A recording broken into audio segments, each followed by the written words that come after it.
A toxicidade das redes sociais. O quadro é bem pior do que se imaginava. Se eu te dissesse para chutar um número a respeito de pessoas que possuem contas no Instagram e se autodeclaram infelizes, que porcentagem viria em sua cabeça em uma escala de 0 a 100? Que porcentagem te pareceria razoável imaginar? Bom, eis o número obtido em pesquisa feita pela Royal Society of Public Health em junho de 2018.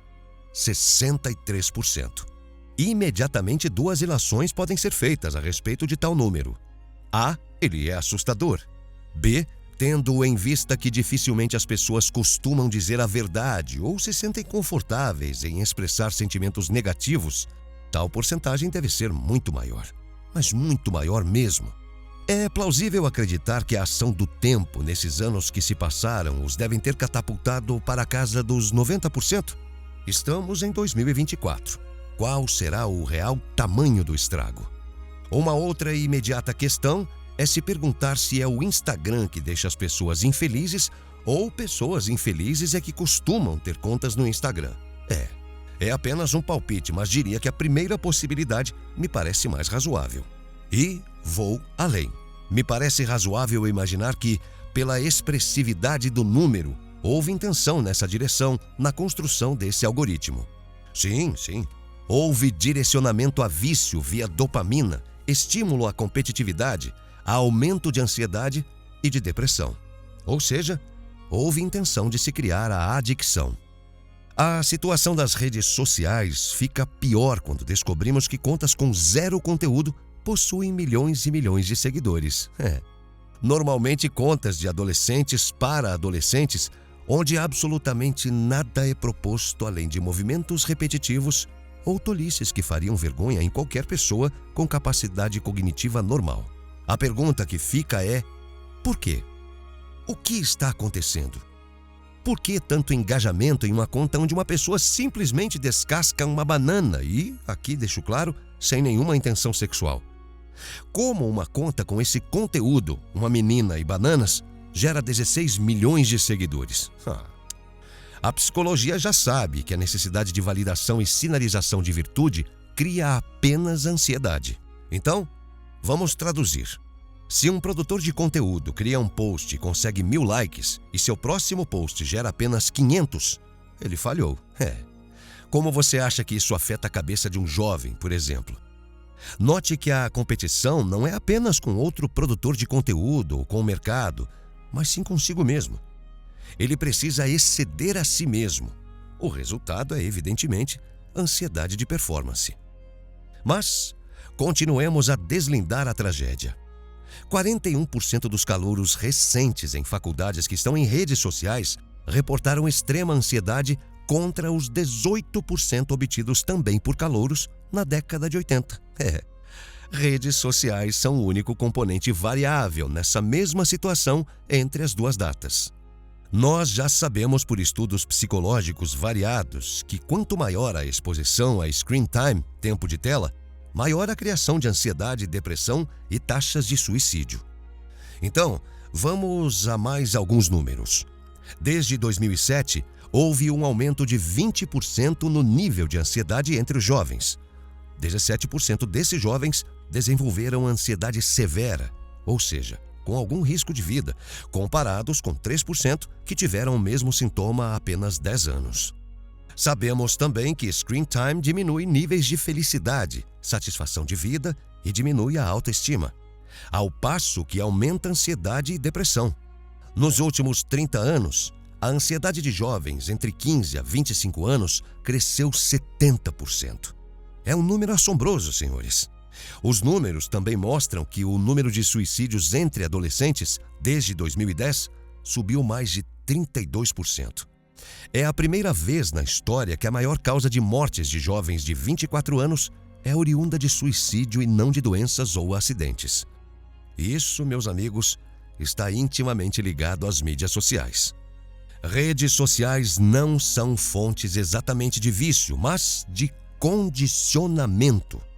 Vamos então fazer um exercício simples de imaginação, dados os números e a realidade vivida e notoriamente já conhecida no que tange aos sentimentos gerados pelas redes sociais. Quais os sentimentos são mais produzidos ou condicionados? Seriam positivos ou negativos? Acho que sabemos a resposta. E sim, inveja seria o maior deles. Todas as mídias sociais foram construídas ao redor da inveja. Elas são difusoras e amplificadoras de inveja patológica. E mais, tal inveja é quantificada e exposta através de likes, de retweets e afins. Então, elas não apenas quantificam a inveja, como a catapultam, a incentivam. Percebam isso. A inveja se tornou a motivação maior nas redes sociais a fim de que determinado conteúdo ou ação fosse produzida. Eu adicionaria mais um sentimento nessa equação: agressividade, vez que inveja patológica também é uma forma de agressão. Eis um fato interessante que corrobora tal dedução. O Twitter, mais conhecido como Cracolândia das redes sociais, inicialmente oferecia a possibilidade de se usar até 140 caracteres. Depois, esse número passou para 260. A psicologia já descobriu que discursos de ódio, bullying, ofensas, agressão necessitam de muito menos palavras para serem produzidos do que sentimentos contrários.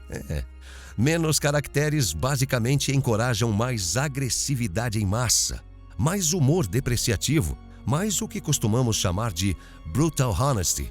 Enfim, mais uma porrada de comportamentos insultosos e negativos do que positivos. Ora, há um espaço vazio para se digitar, não é? O que você nota mais ao lembrar do Twitter? Ofensas ou compaixão? E por que isso acontece? Em minha opinião, é porque toda a estrutura dessa rede social foi criada para isso. Houve condicionamento e não real escolha. Sinceramente, o que te parece mais realístico e possível de se ler no Twitter? Um eu te amo ou um foda-se? Você concorda que o primeiro termo soaria estranho, mais raro ou até inadequado? E você acredita que isso seja uma coincidência? O que acho fundamental iluminarmos é que essas plataformas incentivam a repetição de uso compulsivo e a geração de sentimentos negativos, e que tudo indica que isso foi planejado. Quando pensamos através da psicologia, percebemos que apenas tais sentimentos, ódio, inveja, agressividade, geram uso repetitivo. Façam agora as contas e nela insiram o fato de que isso não começou agora. O vício e a compulsão foram construídos junto com tais plataformas. Compreende por que tantos têm dificuldade em deixá-las? Faz cerca de um mês que abandonei de vez o Instagram pessoal após muito conversar com uma insistente colega, futura psicanalista, que apontava como tal rede social influenciava o comportamento das pessoas de forma negativa e muitas vezes inconsciente. Havia uma alteração e ponto. E ela notava isso com frequência e em inúmeros perfis. E é incrível como deixar tal rede social trouxe imediato benefício psicológico. É cristalino que estou longe de ser um caso ou fato isolado. Ponto para ela. É evidente, senhores, que como forma de divulgação profissional, como uso em atribuições profissionais, as redes sociais têm papel importante e preponderante. Mas me explique então por que 65% das postagens são selfies. Sim, não existe nada mais arrogante, inútil, narcisista do que o selfie. Para que mais ele serve além da obtenção de biscoito, likes, validação, de busca por ampliação de autoestima? Vejam, não me refiro a selfies criados para a família e amigos íntimos para dar notícias, mostrar aquela viagem bacanuda com os filhos para quem está distante. Estou tratando dos selfies narcisistas, adulatórios, quiçá sexuais, mesmo que disfarçados, que sabemos gerar sinalização e engajamento imediato. É quase um pedido de ajuda, não é? Se tal tipo de foto e disposição representa 65% do total, é justo dizer que a ideologização do narcisismo que verificamos atualmente faz algum sentido, não? Contextualizem, por favor. De start, é relevante pensarmos em algumas coisas. Que tipo de conteúdo realmente buscamos? O que representam as redes sociais em nossas vidas? Quanto tempo passamos nelas? Que tipo de influências e sentimentos elas nos trazem? Que mudanças e prognósticos desejamos e podemos fazer para o futuro das redes sociais? Tais questões se tornam cada vez mais frequentes e relevantes na medida em que vêm moldando e transformando a sociedade. Outra questão que já me parece relevante é quem permanecerá e quem sairá futuramente do barco. Cada vez fica mais claro que isso está ligado inteiramente à psicologia das pessoas ou de grupo determinado de pessoas. A orientação não é de gênero, social ou geográfica. É comportamental, psicológica. Por fim, mais um pequeno detalhe que deixo para refletirem. Recentemente, o Instagram colocou um dispositivo de contagem de tempo de tela para seus usuários. O que isso te parece? Eles já perceberam? Eles sabem, não? Claro que sabem. Eis a questão derradeira. Se fosse criado um tipo de droga que encorajasse o aumento do número de suicídios em mais de 32% entre os adolescentes, tal droga seria imediatamente banida?